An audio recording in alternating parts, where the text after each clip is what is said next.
Hello guys, today we will examine the palm line handlines of Barack Obama.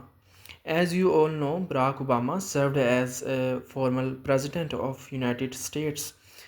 So what it handlines reveal about his destiny and success? First of all, he has a very strong prominent sun line right there. And this sun line is present on powerful people. This sun line is present on powerful people, successful politicians, famous people. It is all written in his destiny. That's why he become so successful, and including becoming president. He achieved great success.